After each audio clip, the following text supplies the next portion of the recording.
ಎಲ್ಲರಿಗೂ ನಮಸ್ಕಾರ. ನಾನಿವತ್ತು ಸೋಮವಾರ ಆಗಿರೋದ್ರಿಂದ ಫುಲ್ ಮನೆಯೆಲ್ಲ ಕ್ಲೀನ್ ಮಾಡ್ಕೋತಾ ಇದ್ದೀನಿ. ಅದು ಊರಿನ ಮನೆ ಆಗಿರುತ್ತೆ. ಏನಪ್ಪ ಮಿನಿ ವ್ಲಾಗಲ್ಲೇ ಬೇರೆ ಮನೆ ತೋರಿಸ್ತಾರೆ, ವ್ಲಾಗಲ್ಲಿ ಬೇರೆ ತೋರಿಸ್ತಾರೆ ಅಂತ ತಿಳ್ಕೊಬೇಡಿ. ಇದು ನನ್ನ ಊರಿನ ಮನೆ. ನಾನು ಮಿನಿ ವ್ಲಾಗಲ್ಲಿ ಮಾಡಿರೋ ಮನೆ ಬಂದು ನಾನು ಬೆಂಗಳೂರಿರೋ ಮನೆ. ಇದು ಊರ ಮನೆ ಕ್ಲೀನ್ ಮಾಡ್ಕೋತಾ ಇದ್ದೀನಿ. ಶನಿವಾರ ಈವ್ನಿಂಗ್ ಊರಿಗೆ ಬಂದಿದ್ದೆ ಪಾಪು ನೋಡ್ಕೊಂಡು ಹೋಗೋಣ ಅಂತ. ಸೊ ಅದಕ್ಕೆ ಸೋಮವಾರ ಮಾರ್ನಿಂಗ್ ಎದ್ದು ಅಮ್ಮ ನಮ್ಮ ಅತ್ತೆಗೆಲ್ಲ ಮಾಡೋದಕ್ಕಾಗಲ್ಲ ಅನ್ನೋದಕ್ಕೋಸ್ಕರ ನಾನು ಅವ್ರಿಗೆ ಶುಗರ್ ಇದೆ. ಸೊ ಅದು ಎಲ್ಲ ಕೆಲಸ ಮಾಡೋಕ್ಕಾಗಲ್ಲ ಅಂತ ನಾನೆಲ್ಲ ಮನೆಯೆಲ್ಲ ಕ್ಲೀನ್ ಮಾಡಿಬಿಟ್ಟು ಮನೆಯೆಲ್ಲ ಪೂಜೆ ಮಾಡಿಬಿಟ್ಟು ಹೋಗೋಣ ಅಂತಂದ್ಬಿಟ್ಟು ಮನೆ ಫುಲ್ಲು ಕ್ಲೀನ್ ಮಾಡ್ಕೋತಾ ಇದ್ದೆ. ಪಾಪು ಇನ್ನು ಲೇಟಾಗಿ ಮಾಡೋಕ್ಕೋದ್ರೆ ಪಾಪು ಎದ್ದುಬಿಟ್ರೆ ಕೆಲಸ ಮಾಡೋದಕ್ಕೆಲ್ಲ ಬಿಡಲ್ಲ ಅಂತ ಅಂದ್ಬಿಟ್ಟು ಇಷ್ಟೊತ್ತಿಗೆ 5 ಗಂಟೆಗೆ ಎದ್ದು ಫುಲ್ ಮನೆಯೆಲ್ಲ ಕ್ಲೀನ್ ಮಾಡ್ಕೊಳ್ತಾ ನನಗೆ ವ್ಲಾಗ್ ಸ್ಟಾರ್ಟ್ ಮಾಡಿಕೊಂಡು ವ್ಲಾಗ್ ಮಾಡಿಕೊಂಡೆ. ನೋಡೋಣ ಫಸ್ಟ್ ವ್ಲಾಗ್ ಯಾವ ಥರ ಬರುತ್ತೆ, ನೀವೆಲ್ಲ ಯಾವ ರೀತಿ ನಂಗೆ ಸಪೋರ್ಟ್ ಮಾಡ್ತೀರಾ ಅಂತ ನನಗೆ ಗೊತ್ತಿಲ್ಲ. ನೀವು ಯಾವ ರೀತಿ ನೀವು ಸಪೋರ್ಟ್ ಮಾಡ್ತೀರೋ ಅಂತ ನಿಜ ಗೊತ್ತಿಲ್ಲ. ಬಟ್ ಒಂದು ನಂಬಿಕೆ ಇದೆ, ನಮ್ಮ ಜನ ನನಗೆ ಸಪೋರ್ಟ್ ಮಾಡ್ತಾರೆ, ನನ್ನ ನಿಮ್ಮನೆ ಮಗಳ ಥರ ಬಿಡಿಸ್ತೀರಾ ಅಂತ ನಂಬಿಕೆ ಅಂತೂ ನನಗಿದೆ. ಅದಕ್ಕೋಸ್ಕರ ನಾನು ಈ ಧೈರ್ಯದ ಮೇಲೆ ಇದ್ದೀನಿ. ನೀವೆಲ್ಲ ನನಗೆ ಸಪೋರ್ಟ್ ಮಾಡಿದಷ್ಟು ನಾನು ತುಂಬ ಬೆಳಿಬೇಕು ಅನ್ನೋ ಆಸೆ ಇದೆ. ಬಟ್ ನಿಮ್ಮ ಸಪೋರ್ಟ್ ನನಗೆ ಬೇಕೇ ಬೇಕು. ನಾನು ತುಂಬ ಜನ ಹಾಡ್ಕೊಂಡಿದ್ದಾರೆ, ತುಂಬ ಜನ ನನ್ನ ಹೀಯಾಳಿಸಿ ಮಾತಾಡಿದ್ದಾರೆ. ಏನೂ ಮಾಡಲ್ಲ ಇವರು, ಏನು ಮಾಡ್ತಾರೆ, ಏನೂ ಆಗಲ್ಲ ಇವ್ರ ಕೈಲಿ. ನಮ್ಮ ತಂದೆ ತಾಯಿಗೆಲ್ಲ ತುಂಬ ನೋವು ಮಾಡಿದ್ದಾರೆ. ಆ ಇಂಟೆನ್ಷನ್ಗೋಸ್ಕರ ಒಟ್ಟಿನ ಏನೋ ಒಂದು ಮಾಡಿ ಒಳ್ಳೆ ರೀತಿಲಿ ಬೆಳಿಬೇಕು ಅನ್ನೋದು ನಂಗೆ ತುಂಬ ಆಸೆ ಇದೆ. ಅದಕ್ಕೋಸ್ಕರ ಬೆಳೆಯೋಣ. ನಿಮ್ಮಿಂದ ನಾವು ತುಂಬ ಕಲಿಯೋದಿದೆ. ಅದಕ್ಕೋಸ್ಕರ ನಾನು ಕಲಿತು ನಾನು ಏನೇ ತಪ್ಪು ಮಾಡಿದ್ರೂ ಸಹ ನೀವು ನನಗೆ ತಿದ್ದಿ ಹೇಳಿ, ಈ ಥರ ನೀವು ಮಾಡ್ತಾ ಇದ್ದೀರಾ, ತಪ್ಪು ಮಾಡಿದ್ದು ಅಂತೇಳಿ ಅಲ್ಲೇ ನಿಮ್ಮ ಹೇಳಿ ನಾನು ಬೇಜಾರು ಮಾಡ್ಕೊಳ್ಳೋದು ತಿದ್ಕೊಂಡು ನಾನು ಚೇಂಜ್ ಮಾಡ್ಕೋತೀನಿ. ನಾನು ಮಾಡಿರೋದು ಏನು ತಪ್ಪಿರುತ್ತೆ ಅದನ್ನು ಚೇಂಜ್ ಮಾಡ್ಕೊಂಡು ನಾನು ಸರಿ ಹೋಗ್ತೀನಿ. ಆದರೆ ನಿಮ್ಮ ಸಪೋರ್ಟ್ ಅಂತೂ ನನಗೆ ತುಂಬ ಸಲ ಹೇಳ್ತಾ ಇದ್ದೀನಿ, ಬೇಜಾರು ಮಾಡ್ಕೋಬೇಡಿ, ನಂಗೆ ನಿಮ್ಮ ಸಪೋರ್ಟ್ ಬೇಕೇ ಬೇಕು. ಹಂಗಾಗಿ ನಾನು ಇಷ್ಟೊಂದು ಸಲ ನಿಮ್ಗೆ ಕೇಳ್ಕೊತಾ ಇದ್ದೀನಿ ಅಷ್ಟೇ. ನೆಕ್ಸ್ಟು ಮನೆ ತುಂಬ ದೊಡ್ಡದಾಗಿದೆ, ಅದಕ್ಕೋಸ್ಕರ ತುಂಬ ಕೆಲಸನೂ ಇರ್ತದೆ.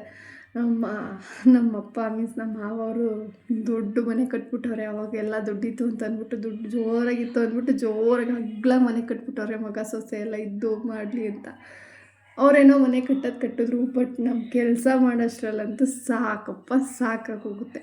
ಒಳಗಡೆ ಕ್ಲೀನ್ ಮಾಡಿ, ಈಚೆ ಕ್ಲೀನ್ ಮಾಡಿ, ಅಯ್ಯೋ ತುಂಬ ಅಂದರೆ ತುಂಬ ಸಾಕಾಗೋಗ್ಬಿಡುತ್ತೆ. ಫುಲ್ ಮನೆ ಕೆಲಸ ಮುಗಿಸೋಷ್ಟರಲ್ಲಿ ನಮಗೆ ಯಾಕಪ್ಪ ಈ ಮನೆ ಬೇಕು, ಮನೆಯೂ ಬೇಡ ಏನೂ ಬೇಡ, ಗುಡಿಸ್ದೇ ಇದ್ದರೆ ಸಾಕಲ್ಲ ಅನ್ನೋ ಮಟ್ಟಕ್ಕೆ ಆಗೋಗುತ್ತೆ ನನಗೆ ಫುಲ್ ಕೆಲಸ ಮಾಡೋದಕ್ಕೆ. ಅಷ್ಟರಲ್ಲಿ ಅತ್ತೇನೆಲ್ಲ ಅಮ್ಮನೆಲ್ಲ ಮಾಡಿಕೊಡ್ತಾರೆ. ಬಟ್ ಅವ್ರಿಗೆ ಸ್ವಲ್ಪ ಹೆಲ್ತ್ ಇಶ್ಯೂಸ್ ಇರೋದ್ರಿಂದ ನನಗೆ ಇವಾಗ ಸಪೋರ್ಟೇನ ಇವತ್ತು, ಅದಕ್ಕೆ ನಾನೇ ಎಲ್ಲ ಮಾಡಿಕೊಂಡೆ. ಅವ್ರ ಸಪೋರ್ಟೇನು ಕೊಡಲಿಲ್ಲ ಇವತ್ತು. ಇರಲಿ ಬಿಡು, ಯಾವತ್ತು ಒಂದು ದಿನ ಅಲ್ವಾ, ದಿನ ಕೊಡ್ತಾರೆ, ನಾವು ಇಲ್ಲದೇದಾಗ ಅವರೇ ಅಲ್ವಾ ಮಾಡ್ಕೊಳ್ಳೋದು ಮನೆ ಕೆಲಸ ಎಲ್ಲ ಅಂತ ಅಂದ್ಬಿಟ್ಟು ನಾನೇ ಮಾಡಿಕೊಂಡೆ. ನಾವೇನೋ ಒಂದು ವಾರಕ್ಕೊಂದು ಸಲ ಬರ್ತೀವಿ ಅಥವಾ 2 ಸಲ ಇರ್ತೀವಿ. ಅದು ಬಿಟ್ಟರೆ ಇನ್ನೆಲ್ಲ ಡೇನೋ ಅವರೇ ನೋಡ್ಕೋಬೇಕು, ಪಾಪು ನೋಡ್ಕೋಬೇಕು, ಮತ್ತು ಮನೆ ಕೆಲಸ ಎಲ್ಲ ಅವರೇ ಮಾಡ್ಕೋಬೇಕಲ್ಲ. ಸೊ ಅದಕ್ಕೆ ಒಂದು ದಿವಸ ತಾನೇ ಬಿಟ್ಟಾಕು, ಒಂದಿನ ಮಾಡ್ಕೊಬಿಟ್ರೆ ಏನು ಸಮದೋಗಲ್ಲ ಅಂತ ಅಂದ್ಬಿಟ್ಟು ನಾನೇ ಮಾಡಿಬಿಟ್ಬಿಟ್ಟು ಅಂದರೆ ಟಿಫನ್ ಏನು ಮಾಡೋಕ್ಕೋಗಿಲ್ಲ. ಬೆಳಗ್ಗೆ ಮನೆ ಕೆಲಸ ಏನೇನಿದೆ ಎಲ್ಲ ಮುಗಿಸ್ಕೊಂಡು ಅವ್ರಿಗೆ ಅದೇ ತುಂಬ ಹೆವಿ ಅಂದರೆ ಮನೆ ಕೆಲಸನೇ. ಯಾಕೆ ಪಾಪುನೂ ನೋಡ್ಕೋಬೇಕು, ನಾವೇ ಒತ್ತೆ ಮಾಡೋದ್ರೂ ಪಾಪುನೂ ನೋಡಿಕೊಂಡು ಮನೆ ಕೆಲಸನೂ ಮಾಡ್ಕೋಬೇಕು ಅನ್ನೋದು ತುಂಬ ರಿಸ್ಕ್ ಇರುತ್ತೆ. ಅದಕ್ಕೋಸ್ಕರ ನಾನು ಇದೊಂದು ಸಪೋರ್ಟ್ ಅಂತ ಅಲ್ಲ, ನಮ್ಮ ಮನೆ ಕೆಲಸ ನಾನು ಮಾಡಿಕೊಂಡೆ ಅಷ್ಟೇ. ಆಮೇಲೆ ಮುಗಿಸ್ಕೊಂಡು ದೇವ್ರ ಪೂಜೆ ಮಾಡ್ಕೊಂಡು ದೇವ್ರ ಪೂಜೆನೇ ಮಾಡೋಣ ಅಂತ ಹೂವೆಲ್ಲ ಎತ್ತಾಕಿ ಮಾಮೂಲಿ ದೇವ್ರ ಫೋಟೋ ಎಲ್ಲ ಕ್ಲೀನ್ ಮಾಡಿಕೊಂಡು, ದೇವ್ರ ಮನೆಯೆಲ್ಲ ಫುಲ್ ಮೆಸ್ಸಿ ಆಗಿಬಿಟ್ಟಿತ್ತು. ಅದು ಸಹ ತುಂಬ ಕ್ಲೀನ್ ಮಾಡಿರಲಿಲ್ಲ, 1 ವೀಕ್ ಆಗಿತ್ತು ಮಾಡಿಕೊಂಡು. ನಾವಿಲ್ಲ ಅಂತಂದರೆ ಅಮ್ಮ ಮಾಡೋಕ್ಕಾಗಲ್ಲ ಅಂತ ಪೂಜೆ ಮಾಡಿರಲಿಲ್ಲ. ಈ ವೀಕ್ 1 ವೀಕು. ನೆಕ್ಸ್ಟ್ ನಾನೇ ಎಲ್ಲ ಕ್ಲೀನ್ ಮಾಡಿ ಮನೆ ದೀಪ ಎಲ್ಲ ಒರೆಸಿ ಮಾಡಿ ಫುಲ್ ಮನೆ ಪೂಜೆನೂ ಆಗೋಯ್ತು. ಫೈನಲಿ 7 o'clock ಅಷ್ಟೆಲ್ಲ ಪೂಜೆನೂ ಕಂಪ್ಲೀಟ್ ಆಯಿತು. ಇನ್ನೇನು ಒಂದು ಸ್ವಲ್ಪ ಅಂದರೆ ಇನ್ನು ಒರೆಸ್ಕೊಬಿಟ್ಟು ನೆಕ್ಸ್ಟ್ ಹೂವು ಹಾಕೋದು ಒಂದೇ ಇರೋದು. ಹೂವೆಲ್ಲ ಹಾಕೊಂಡಾದ್ಮೇಲೆ ದೀಪ ಹಚ್ಚೋಣ ಅಂತ ಅಂದ್ಬಿಟ್ಟು ಮಾರ್ನಿಂಗ್ ಎದ್ದ ತಕ್ಷಣ ಪೂಜೆ ಮಾಡೋದ್ರಲ್ಲಿರೋ ಸ್ಟ್ರೆಸ್ನೆಸ್ ಎಲ್ಲ ಫುಲ್ಲು ಹೊರ್ಟೋಗ್ಬಿಡುತ್ತೆ.